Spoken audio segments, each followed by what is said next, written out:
సరిగ్గా 4-4.5 ఏళ్ల కిందట అనుకుంటా ఒకరోజు గద్వాలలో ఆ రోజు మేమందరం వచ్చినాం మంత్రులుగా, ఏదో అధికారిక కార్యక్రమానికి పోతున్నాం. పోతుంటే తొవ్వలో ఒక పత్తి చేను కనబడ్డది. వ్యవసాయ మంత్రిగా ఆనాడు పెద్దలు, ఎక్కడ ఏ మండలం అది, దరూరు మండలం, చిన్నపాడు గ్రామం. ఆ గ్రామానికి ఆ రోజు వ్యవసాయ మంత్రిగా నిరంజన్ రెడ్డి గారు, నేను అందరం ఏదో ప్రోగ్రాం మీద వచ్చినాం. పోతుంటే పత్తి చేనులో చాలామంది కూలీలు కనబడ్డారు, రైతులు కనబడ్డారు. కనబడితే పలకరిద్దామని పోయి ఆడ కింద చాలా మంది లేడీస్ ఉండే, పలకరిద్దామని పోయినాం. చిన్నంపాడు గ్రామం, దరూరు మండలం. పోతే నాకు ఇంకా కూడా గుర్తున్నది ఆ సందర్భం. ఎందుకంటే పాలమూరు అంటేనే వలసల జిల్లా.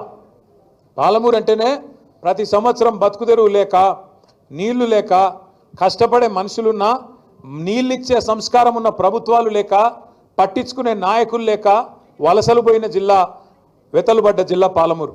సంవత్సరానికి 14 లక్షల మంది బతుకుదెరువు కోసం వలసపోయిన జిల్లా పాలమూరు. అట్లాంటి వలసల జిల్లాలో మేము ఆడపోయి ఆ రైతు కూలీలందరి దగ్గర పోయి, అమ్మ బాగున్నారా అని పలకరిస్తుంది. బాగున్నామా నాన్ని, ఎక్కడ ఏ ఊరమ్మా మీది అంటే నేను అనుకున్నా అయితే అలంపూర్ తాలూకోళ్ళు అయింటారు, లేకపోతే గద్వాల తాలూకోళ్ళు అయింటారు అనుకున్నా. వాళ్ళు చెప్తలేరు మాకు, ఏ ముస్మిస్ నవ్వులు నవ్వుతున్నారు చెప్తలేరు మాకు. మేము పోయి అడిగితే ఇదేమబ్బా వీళ్ళు సిగ్గుపడుతున్నారని చెప్పి, ఎక్కడమ్మా మీ ఊరు అని 2-3 సార్లు అడిగితే, అందులో నాకు నిజంగా ఆశ్చర్యం అనిపించింది, సంతోషం కూడా అనిపించింది. అందులో ఒక 2-3 ఆడబిడ్డలేమో, అన్నా మాది కర్నూలు అన్నా, ఆడికెళ్ళి వచ్చి ఇక్కడ పని చేస్తున్నామని చెప్పి. ఇంకో 2-3 ముగ్గురేమో అన్నా మాది రాయచూరు అన్నా, ఇక్కడికి వచ్చి పని చేస్తున్నాం, కర్ణాటకలో పరిస్థితులు బాగలేవన్నా అని చెప్పి. మేము కార్లు ఎక్కంగానే మేము అనుకున్నాం, ఎట్లా మార్పు వచ్చే చూడు, వలసల జిల్లాగా పేరుపడ్డ పాలమూరుకు రివర్సు వలసలు వచ్చే పరిస్థితి వచ్చింది కదా. ఆంధ్ర నుంచి, కర్ణాటక నుంచి అక్కడి కష్టజీవులు ఇక్కడికి వచ్చి మన పొలాల్లో పనిచేసే పరిస్థితి వచ్చింది అంటే నీళ్ళు వస్తేనే కదా. కేసీఆర్ గారు ఆనాడు, మీకు యాదకుండాల, రాజోలి బండ డైవర్షన్ స్కీమ్ కోసం అలంపూర్ జోగులాంబ నుంచి ఆర్డీఎస్ దాకా నడిచిండు కేసీఆర్. ఆనాడు పార్టీ పెట్టిన కొత్తలోనే. ముఖ్యమంత్రి అయిన తర్వాత, రాష్ట్రం వచ్చిన తర్వాత మీకోసం తుమ్మిళ్ళ కట్టినా, ఇంతకుముందు తమ్ముడు చెప్పినట్టు రాలేవాగు ప్రాజెక్టుతోని, మన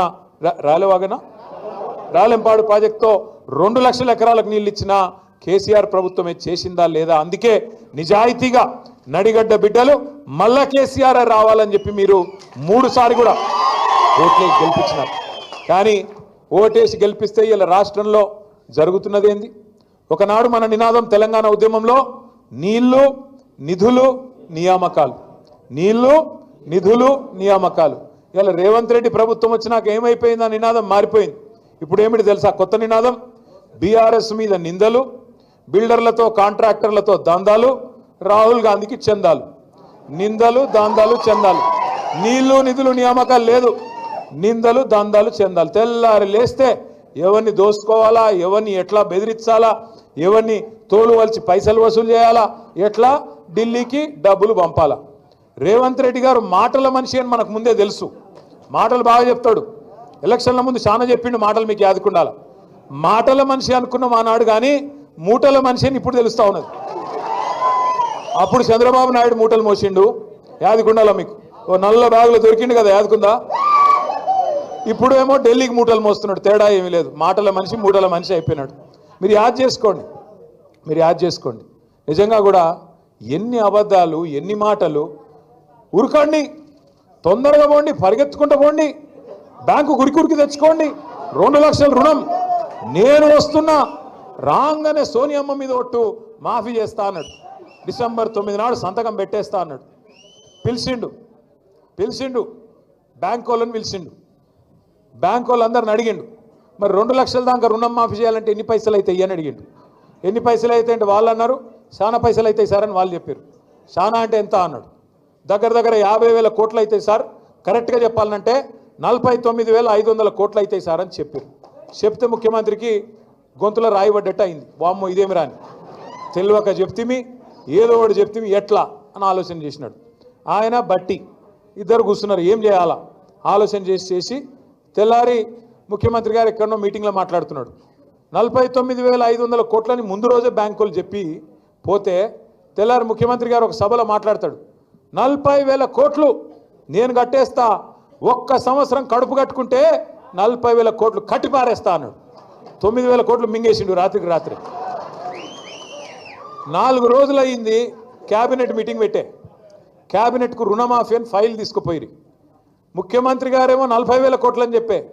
4 రోజుల తర్వాత క్యాబినెట్కు ఫైల్ పోతే రుణమాఫీ 31,000 కోట్లతోని రుణమాఫీ అని మళ్ళీ సపట్లు కొట్టే. మళ్ళీ 9,000 కోట్లు మింగిండు.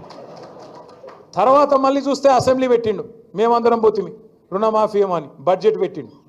బడ్జెట్ కాడికి వచ్చే వరకు 26,000 కోట్లతోని రుణమాఫీ, మళ్ళీ 5,000 కోట్లు మింగిండు. మేం పరిశాన్యమా 7 వైరాలు. మళ్ళీ చూస్తే 4 రోజులకు సావు కబురు సల్లగా బట్టి గారు చెప్పారు. ఎప్పుడు మళ్ళీ బ్యాంకులతో మీటింగ్ పెట్టిండు. అందులో తెలుగులో మాట్లాడితే మనకు తెలుస్తుందని చెప్పి వాళ్ళతో ఇంగ్లీష్లో మాట్లాడుతున్నాడు.